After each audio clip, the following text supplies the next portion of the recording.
Sa ngalan ng Ama at ng Anak at ng Espiritu Santo. Amen. Ang pagpapala ng ating Panginoong Hesukristo, ang pag-ibig ng Diyos Ama, at ang pakikipagkaisa ng Espiritu Santo, naway sumainyong lahat. At sumaiyo rin. Mga kapatid, aminin natin ating mga kasalanan upang tayo'y maging marapat gumanap sa banal na pagdiriwang. Inaamin ko sa mga pangyarihang Diyos at sa inyo mga kapatid na lubha akong nagkasala sa isip, sa salita at sa gawa at sa aking pagkukulang. Kaya isinasamo ko sa mahal na Birheng Maria, sa lahat ng mga anghel at mga banal, at sa inyo mga kapatid na ako'y panalangin sa Panginoong ating Diyos. Awaan tayo ng makapangyarihang Diyos, patawarin tayo sa ating mga kasalanan at patnubayan tayo sa buhay na walang hanggan. Amen. Panginoon, kaawaan mo kami. Panginoon, kaawaan mo kami. Kristo, kaawaan mo kami. Kristo, kaawaan mo kami. Panginoon, kaawaan mo kami. Panginoon, kaawaan mo kami. Manalangin tayo. Ama naming makapangyarihan, tanang pinakamabuti iyong tinataglay. Gawin mong sa aming kaloob ay manuot ang pag-ibig sa iyong ngalang dakila at bantog, upang sa pag-unlad ng aming pagsunod sa pananampalatayang iyong ipinagkaloob, mapagyaman mo ang kabutihang iyong inihandog, at ang iyong pinagyaman ay mapanatili mong lubos sa iyong pagsubaybay sa amin at pagkupkob, sa pamamagitan ni Jesucristo, kasama ng Espiritu Santo, magpasawalang hanggan. Amen.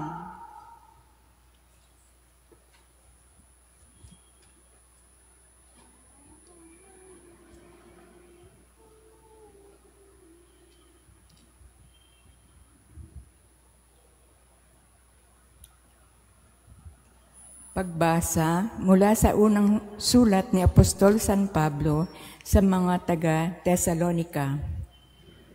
Mga kapatid, hindi na kailangang isulat ko pa sa inyo kung kailan magaganap ang mga bagay na ito, sapagkat alam na ninyong ang pagdating ng araw ng Panginoon ay tulad sa pagdating ng magnanakaw.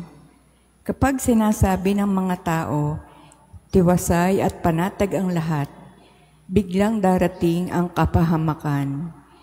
Hindi sila makaiiwas sapagkat ang pagdating nito'y tulad ng pagsumpong ng pagdaramdam ng babaeng manganganak. Ngunit hindi kayo nabubuhay sa kadiliman, mga kapatid, kaya't hindi kayo mabibigla sa araw na yaon na darating na parang magnanakaw. Kayong lahat ay kabilang sa panig ng kaliwanagan, sa panig ng araw, hindi sa panig ng kadiliman o ng gabi. Kaya nga, kailangan tayo manatiling gising, laging handa at malinaw ang isip, di tulad ng iba. Tinawag tayo ng Diyos, hindi upang parusahan, kundi upang iligtas sa pamamagitan ng ating Panginoong Hesukristo. Namatay siya para sa atin upang tayo'y mabuhay na kasama niya, buhay man o patay sa kanyang muling pagparito. Dahil dito, patuloy kayong magpaalalahanan at magtulungan tulad ng ginagawa ninyo ngayon. Ang salita ng Diyos. Salamat sa Diyos. Makikita ang may kapal sa kanyang lupang hinirang. Makikita ang may kapal sa kanyang lupang hinirang. Tanglaw ko'y ang puon aking kaligtasan, kaya walang takot ako kanino man. Sa mga panganib kanyang iingatan, kaya naman ako'y walang agam-agam. Makikita ang may kapal sa kanyang lupang hinirang. Isang bagay lamang ang aking mithiin, isang bagay itong sa puon hiniling.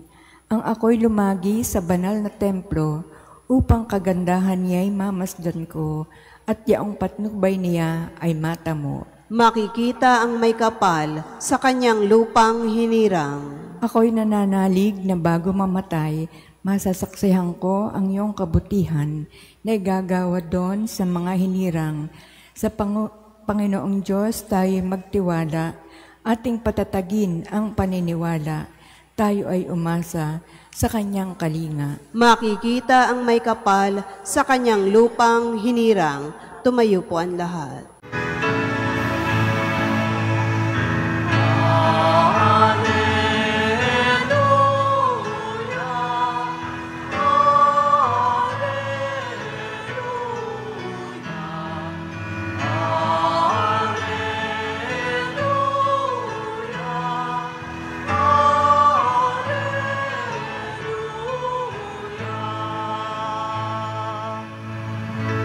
Sa daigdig ay laganap, liwanag na sumisikat, salitang buhay ng lahat.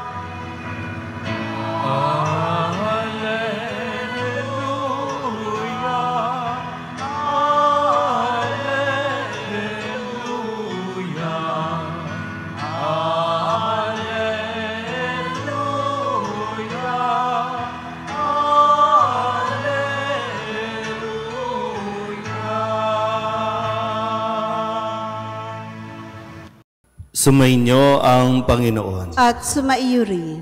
Ang mabuting balita ng Panginoon ayon kay San Lucas. Papuri sa iyo, Panginoon. Noong panahong iyon, nagpunta si Jesus sa Capernaum, Galilea. Nagturo siya sa mga tao ng araw ng pamamahinga at nagtaka sila sa kanyang pagtuturo sapagkat may kapangyarihan kung siya'y magsalita. Naroon sa sinagoga ang isang lalaking inaalihan ng demonyo o isang masamang espiritu. Sumigaw siya ng malakas, "Ano ang pakialam mo sa amin, Jesus na taga Nazaret? Naparito ka ba upang puksain kami? Alam ko kung sino ka. Ikaw ang banal ng Diyos." Subalit pinagwikaan siya ni Jesus, "Tumahimik ka, lumayas ka sa taong iyan." At sa harapan ng lahat, ang tao'y iniligmok ng demonyo at iniwan nang hindi man lamang sinaktan. Nanggilalas silang lahat at nagsabi sa isa't isa, "Anong uri ng pangungusap ito? Makapangyarihan at mabisa. Pinalalayas niya ang masasamang espiritu at sumusunod naman sila." At kumalat ang balita tungkol kay Jesus sa buong lupaing iyon. Ang mabuting balita ng Panginoon. Pinupuri ka namin, Panginoong Hesukristo. Isang magandang umaga po sa inyong lahat. Ngayon po ay Martes ng ika-22 linggo sa karaniwang panahon.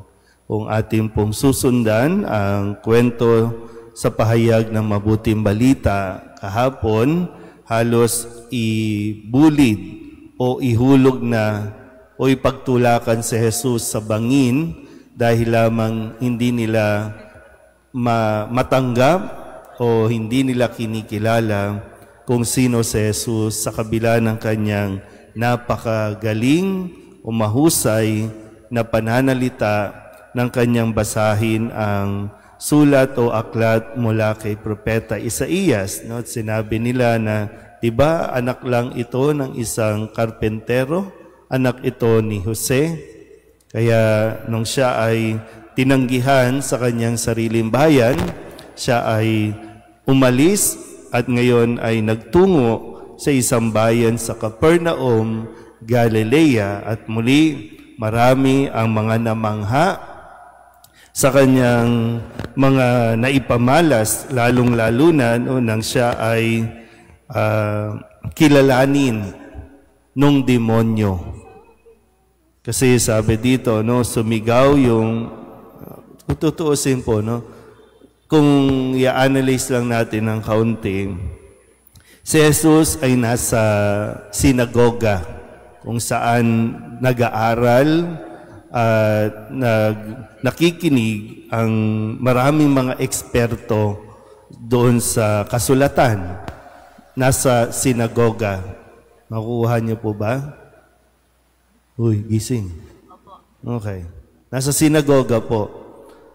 Nandoon din yung demonyo na umaanib doon sa isang lalaki at sabi nga, sigaw ng sigaw, di ba? Sa sinagoga, naroon ang isang lalaking inaalihan ng demonyo. So alam niyo yung katotohanan na ang demonyo nakakapasok ng templo. Ang demonyo nakakapasok ng simbahan. Hindi yan yung katulad sa pelikula, hanggang doon lang yan sa pinto kasi may shield. Hindi. Nakakaupo din yan dyan. Tingnan nyo nga yung paligid nyo. Yun yung katotohanan, di ba? And dito nga lang, nasa loob ng sinagoga, sigaw ng sigaw. At isa na doon ay yung, anong pakialam mo sa amin, Jesus, na taga Nazareth? Kahapon lang ayaw siyang kilalanin sa kanyang mismong bayan sa Nazareth. O ngayon, isang demonyo na umanib doon sa isang lalaki ay pinagsisigawan kung sino si Jesus. Nakuha niyo po ba? Yan. At sabi nga dito, nang sabihin lang ni Jesus, tumahimik ka, lumayas ka sa taong iyan, sinunod siya ng demonyo at umalis. Kaya sabi nila, ano ito? Napaka makapangyarihan kung magsalita si Jesus. Talaga naman, yung pagsasalita, pag nagsalita tayo, pwedeng mapabuti ang isang tao o pwedeng mapasama, hindi lang isang tao, buong bansa napapasama dahil sa mga salita na binibitawan natin. Kaya napakahalaga po para sa ating lahat, katulad ni Jesus, na magkaroon tayo ng authority sa ating pagsasalita. At ano yung nagbibigay sa atin ng authority? Yung meron tayong kredibilidad. Sabihin nyo nga po, kredibilidad. Nandyan ang tunay na kapangyarihan. Yung mayroong kredibilidad ang nagsasalita, ang nagpapahayag. Kaya napakamatinding hamon, kahit sa amin, lalo na sa aming mga pari, sa mga taong simbahan, na nagpapahayag ng katotohanan na dapat kami rin mismo ay nasa katotohanan. Mahirap po sa sitwasyon natin ngayon, sa kalagayan ng lipunan, mahirap po yung ang nagtatanong sa magnanakaw din. Paano natin mapapalabas ang katotohanan kung yung nagtatanong sinungaling din? Nakuha niyo? Nagigets niyo po ba? Di ba? Kaya sa loob ng tahanan, di ba? Paano mo mapapasunod? Paano mo mapapaniwala ang iyong pamilya kung magkaiba ang lumalabas sa bibig mo at yung nakikita nila sa ginagawa mo? Kaya nawawalan tayo ng kredibilidad. Nawawalan tayo ng kredibilidad sa mga kabataan. Kasi ngayon, di ba, sinasabi natin ang mga kabataan, dapat kasuhan na kapag nakakagawa ng kasalanan. Pero bakit nga gumagawa ng kasalanan? Kasi yun din ang nakikita sa mga matatanda. So, wala na ba tayong kredibilidad? Wala na ba tayong nakikita na po pwedeng parang hangaan? Maraming gustong maging influencer, maraming gustong inahangaan sila. Pero yun nga lang po, wala tayong kredibilidad. Kaya nga yung paalala sa atin, katulad ni Jesus, sikapin natin. Kasi hindi natin mapapalayas ang demonyo kung tayo mismo kakampi pala ng demonyo. Dapat tayo nasa panig ni Jesus. So, hindi lang tayo, kumbaga, nakikinig, kundi sinisikap nating isabuhay ang mga aral na ibinibigay sa atin ni Jesus. Amen?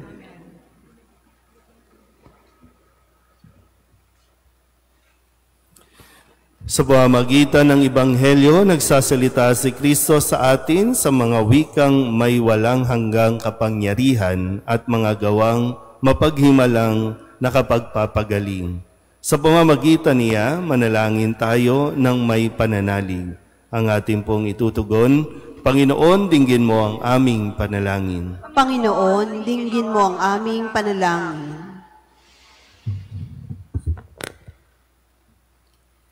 Ang simbahan naway patuloy na ituro ang katotohanan ni Kristo at tuligsain ang mga kasamaan sa ating panahon. Manalangin tayo sa Panginoon. Panginoon, dinggin mo ang aming panalangin. Ang mga pinuno ng mundo naway itaguyod ang kabutihan sa kani-kanilang gobyerno at maging masidhi sila sa pagpuksa ng kasamaan sa kanilang mga lipunan na kanilang sinumpaang paglingkuran. Manalangin tayo sa Panginoon. Panginoon, dinggin mo ang aming panalangin. Tayo naway hindi manghinawa sa ating pananalangin upang hindi manaig ang mga masasamang espiritu sa ating buhay. Manalangin tayo sa Panginoon. Panginoon, dinggin mo ang aming panalangin. Ang mga may sakit at mga nagdurusa naway mapalaya sa kanilang mga paghihirap. Manalangin tayo sa Panginoon. Panginoon, dinggin mo ang aming panalangin. Ang mga tapat na yumao, naway masiyahan sa pagsikat ng liwanag ng buhay na walang hanggan. Manalangin tayo sa Panginoon. Panginoon, dinggin mo ang aming panalangin. Idulog din natin sa Panginoon ang ating mga personal na kahilingan at mga panalangin para sa ating mga pamilya, kasama din ang mga kahilingan ng mga nanonood sa online. Lahat ng mga misang pasasalamat, special na intensyon, agarang paggaling ng mga may sakit, tang lahat ng mga kaluluwa na inihiling na ipagdasal sa misang ito.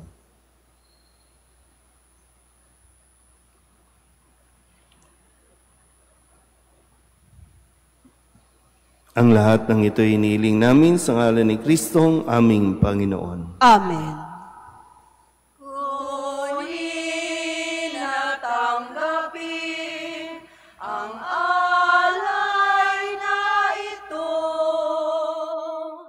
Mga biyayang nagmula sa pagpapala mo, tanda ng bawat pusong pagkat inibig mo, ngayon'y nananalig, nagmamahal sa'yo.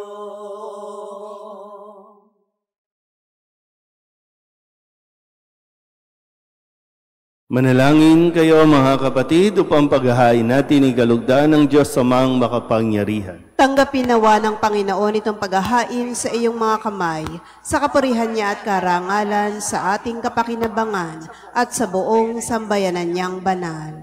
Ama naming lumikha, ang banal na paghahain ay lagi nawang magdulot ng iyong pagbabasbas na sa amin tumutubos upang ang ginaganap mo sa aming pagdiriwang ay maging lubos na pagkakaloob ng iyong pagmamahal sa pamamagitan ni Jesucristo kasama ng Espiritu Santo magpasawalang hanggan. Amen. Sumainyo ang Panginoon. At sumaiyo rin. Itaas sa Diyos ang inyong puso at diwa. Itinaas na namin sa Panginoon. Pasalamatan natin ang Panginoong ating Diyos. Marapat na siya ay pasalamatan. Ama naming makapangyarihan, tunay ngang marapat na ikaw ay aming pasalamatan. Ikinalugod mong likain ang sanlibutan na iyong pinagbabago at idinarangal sa pamamagitan ng iyong anak na kinalulugdan, kaya't utang na loob ng iyong mga itinatangi at ng mga banal na kapiling mong lagi ang iyong paggiliw at pagkakandili. Kaya kaysa ng mga anghel na nagsisiawit ng papuri sa iyo nang walang humpay sa kalangitan, kami nagbubunyi sa iyong kadakilaan. Santo, Santo, Santo, Panginoong Diyos ng mga hukbo, napupuno ang langit at lupa ng kadakilaan mo. O sana sa kaitaasan, pinagpalang na paririto sa ngalan ng Panginoon. O sana sa kaitaasan. Ama naming banal, ikaw ang bukal ng tanang kabanalan. Kaya't sa pamamagitan ng iyong Espiritu, gawin mong banal ang kaloob na ito, upang para sa aming maging katawan at dugo ng aming Panginoong Heso Kristo. Bago niya pinagtiis ang kusang loob na maging handog, hinawakan niya ang tinapay, pinasalamatan kaniya, pinaghati-hati niya iyon, iniabot sa kanyang mga alagad at sinabi, "Tanggapin ninyong lahat ito at kanin, ito ang aking katawan na ihahandog para sa inyo."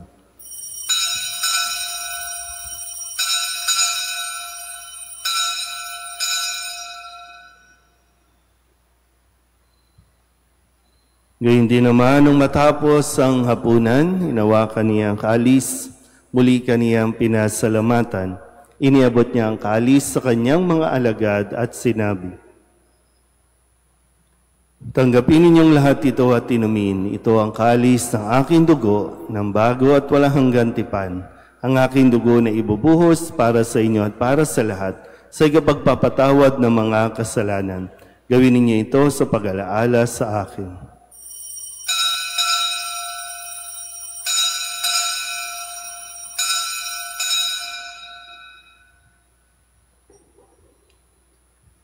Ipagbunyi natin ang misteryo ng pananampalataya. Si Kristo'y namatay, si Kristo'y nabuhay, si Kristo'y babalik sa wakas ng panahon. Ama, ginagawa namin ngayon ang pag-alaala sa pagkamatay at muling pagkabuhay ng iyong anak.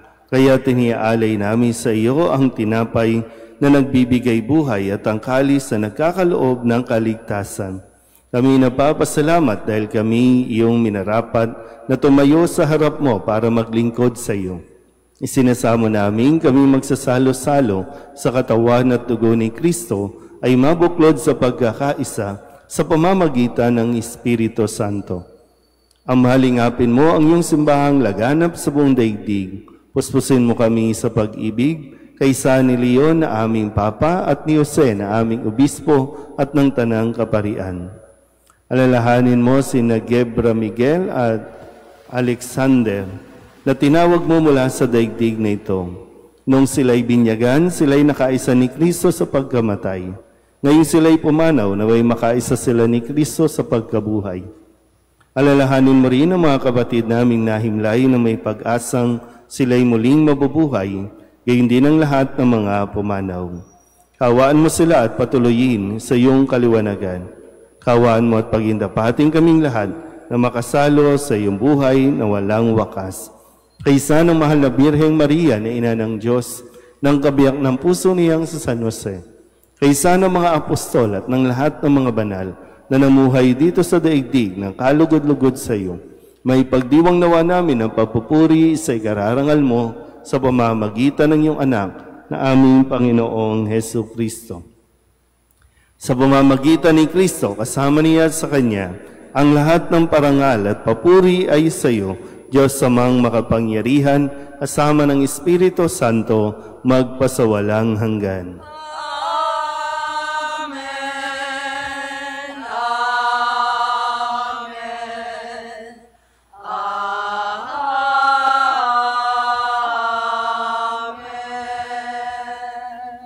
Sa tagubilin ng manakagagali na utos at turo ni Jesus sa Panginoon natin at Diyos, ipahayag natin ang lakas loob.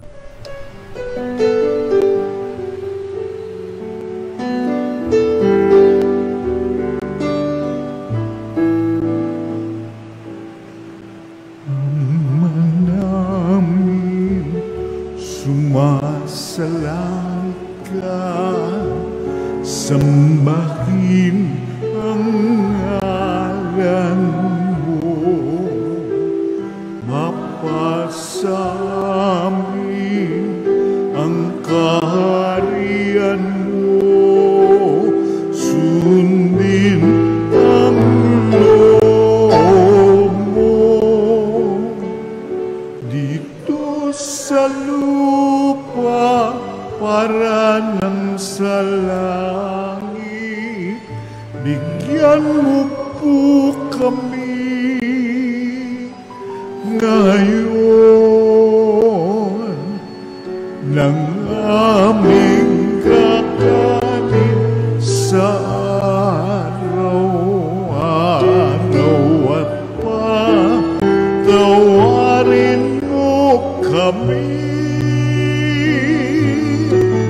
sa aming mga sala para ng pagpapatawan namin sa nagkakasala sa amin. At huwag mo kaming ipagdulot sa tukso, at yadya mo kami sa lahat ng masama. Inihiling namin kami iadya sa lahat ng masama, pagkalooban ng kapayapaan araw-araw, iligtas sa kasalanan at ilayo sa lahat ng kapahamakan. Samantalang aming pinananabikan ang dakilang araw ng pagpapahayag ng tagapagligtas naming sa Jesucristo. Sapagkat iyo ang kaharian at ang kapangyarihan at ang kapurihan magpakailanman. Amen. Panginoong Jesucristo, sinabi mo sa iyong mga apostol, kapayapaan ang iniiwan ko sa inyo, ang aking kapayapaan ang binibigay ko sa inyo. Tunghayan mo ang aming pananampalataya at huwag ang aming mga pagkakasala. Pagkalooban mo kami ng kapayapaan at pagkakaisa ayon sa iyong kalooban, kasama ng Espiritu Santo, magpasawalang hanggan. Amen. Ang kapayapaan ng Panginoon ay laging sumainyo. At sumaiyo rin. Magbigayan po tayo ng kapayapaan sa isa't isa.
Ito ang kordero ng Diyos. Ito ang nag-aalis ng kasalanan ng sanlibutan. Mapalad ang mga inanyayahan sa kanyang piging. Panginoon, hindi ako karapat-dapat na magpatuloy sa iyo, ngunit sa isang salita mo lamang ay gagaling na ako.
Manalangin tayo.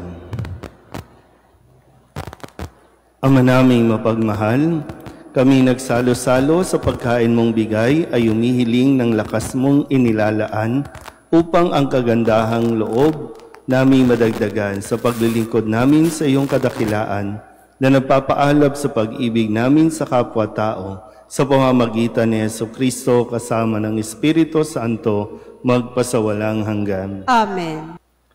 Sumainyo ang Panginoon. At sumaiyo rin. At pagpalain kayo ng makapangyarihang Diyos, Ama at Anak at Espiritu Santo. Amen. Tapos na ang banal na misa, humayo tayo sa kapayapaan ni Kristo. Salamat sa Diyos. Magandang umaga po.